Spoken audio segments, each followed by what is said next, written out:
How do you make a sword that cuts through enemy weapons like butter? A blade that slices silk in mid-air? A metal so unique that it was believed to have had mysterious properties? Well, swords like this were made, and they were made with Damascus steel, the medieval world's most legendary metal. For several centuries, these weapons were highly influential on battlefields, with technology so advanced that modern scientists are still trying to understand how ancient smiths created it.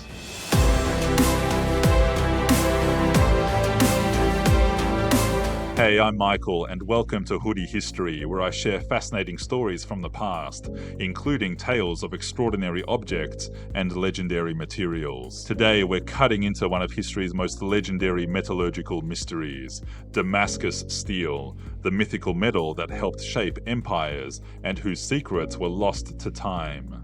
While European knights were wielding relatively brittle iron swords that could snap in battle, warriors across the Middle East wielded blades of almost supernatural quality. These weren't just weapons, they were masterpieces of ancient technology that we've only recently begun to understand. Our story begins with what warriors were using before Damascus steel changed everything. For thousands of years, copper and then bronze dominated battlefields.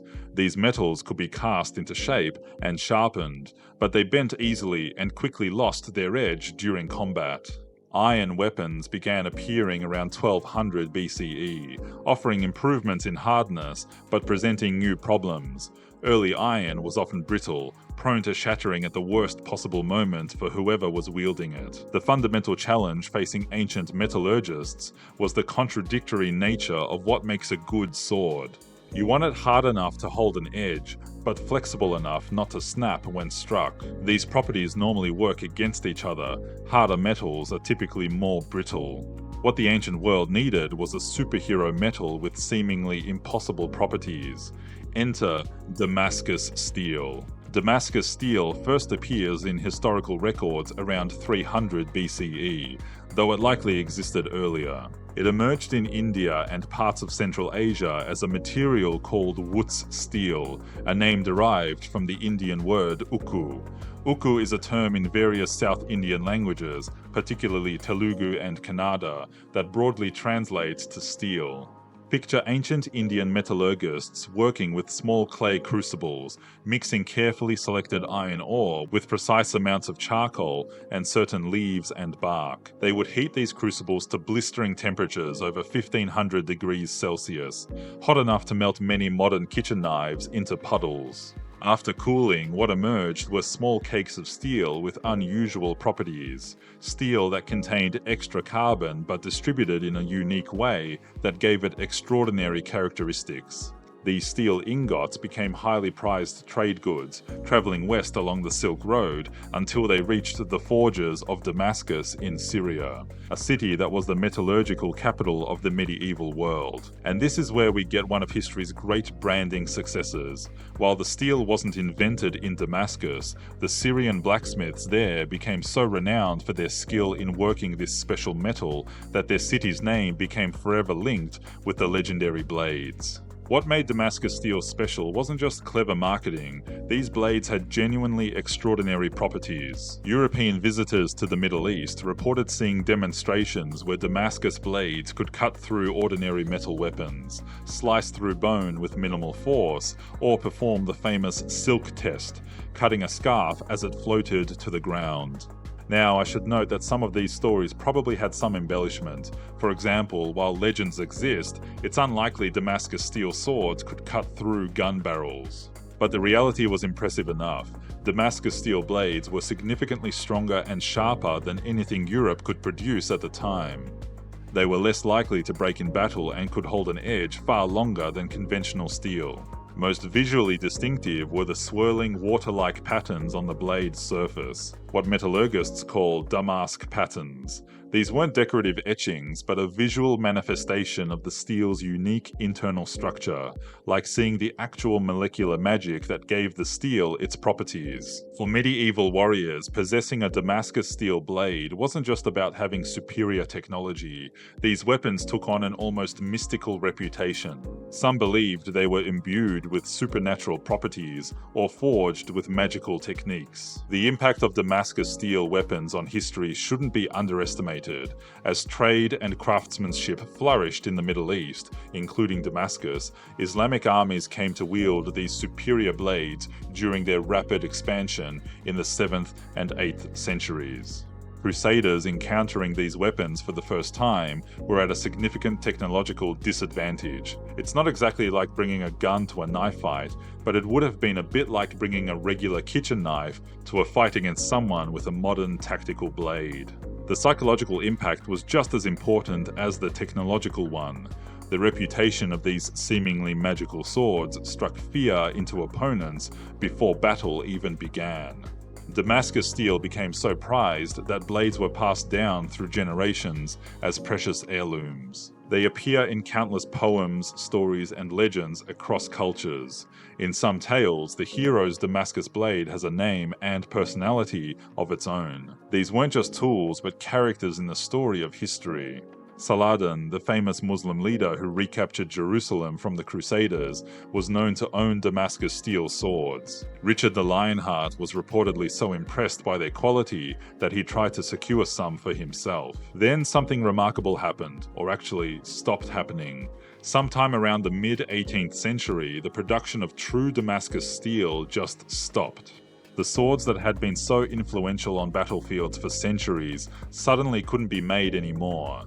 It was as if someone had just deactivated their production. What happened? Several theories exist, each with their own merits. One possibility involves the source material. The specific iron ores used to make Wootz steel may have been depleted from mines in India. These ores contained trace elements now believed crucial to Damascus steel's properties. Others suggest political upheaval and warfare disrupted the complex trade networks that brought Wootz steel ingots from India to Damascus. When you break a chain of knowledge that's passed from master to apprentice, information gets lost. There's also the theory that the introduction of modern industrial steel-making techniques made the laborious traditional methods seem obsolete, even if they produced a superior product. Whatever the cause, by 1800, true Damascus steel was no longer being produced. Existing swords became museum pieces and collector's items, their creation a mystery that would baffle scientists for centuries. For over 200 years, metallurgists, historians, and weapons enthusiasts have been trying to crack the code of Damascus steel. In the 1960s, studies using electron microscopes revealed something extraordinary.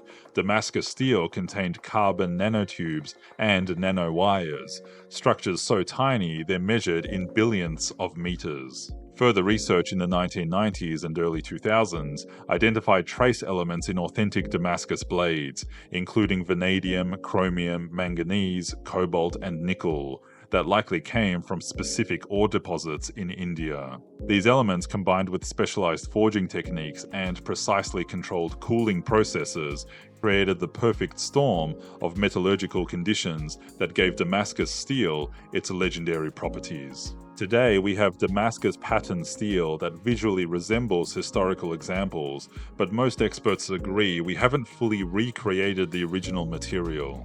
Modern pattern-welded steel is beautiful and high quality, but it's created through different methods than historical Damascus steel.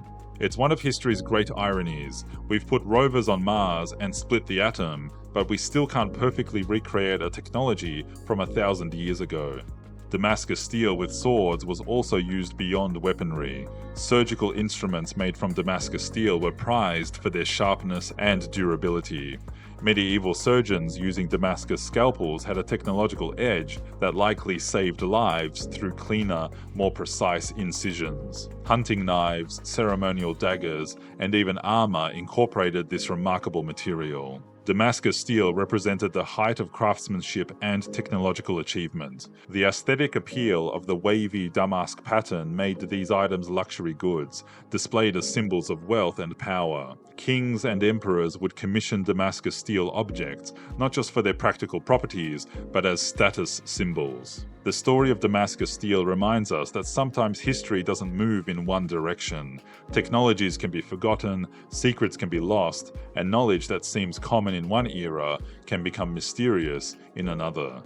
While modern metallurgists continue their quest to fully recreate authentic Damascus steel, maybe the most valuable lesson is in recognizing the sophistication of past civilizations and their technological achievements. These legendary blades, with their flowing water-like patterns, represent not just metallurgical mastery, but the complex exchange of knowledge across cultures and trade routes that made such innovation possible. What do you find most fascinating about Damascus steel? And what other lost technologies from history would you like to learn about in future episodes? Let me know in the comments. If you enjoyed this video, give it a like, and if you haven't already, hit that subscribe button and notification bell for more stories from me here at Hoodie History. Thanks for watching. Until next time, keep your curiosity as sharp as a Damascus steel blade.